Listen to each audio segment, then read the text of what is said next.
اليوم ننرز احل لكم الطيبات حلال کړي شو ستاسو د پاره پاک سيزونه اليوم ننرز احل لكم الطيبات حلال کړي شو ستاسو د پاره الطيبات پاک سيزونه نو د ننرز نه مراد سدي ننرز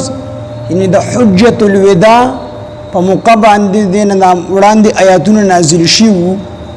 نبی علیہ الصلوۃ والسلام باندې چې الیوم اکملت لکم دینکم واتممت علیکم نعمتي ورضیت لکم الاسلام دینا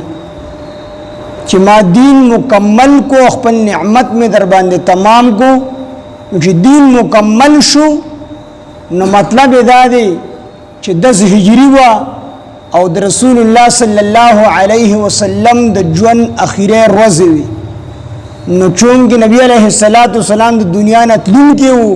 نو چې د وحی سلسله ختم شي وحی سلسله نو همیشه لپاره د سيزونه حلال شو یعنی د دې حلت بیا نه منسوخ کیږي یعنی همیشه لپاره دا کوم سيزونه چې الله حلال کړل نو دا بیا منسوخ کیږي نه قرآن مجید کې بعضی آیاتونه براغلل دا وخت مناسب ورستو و بیا الله پاک جل شانه نور آیاتونه راولېګل هغه به الله منسوخ کړل نو چې کله پیغمبر لړ نو د وحی سلسله ختم شوله چې د وحی سلسله ختم شوله نو آیاتونه منسوخ کېدل بیا ختم شو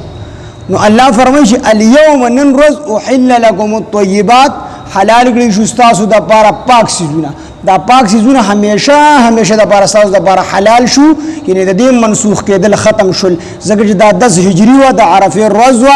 او د مازیګر ټیمو چې دا آیاتونه نازل شو نو همیشه د پاره تاسو د پاره پاک سيزونه حلال کړي شو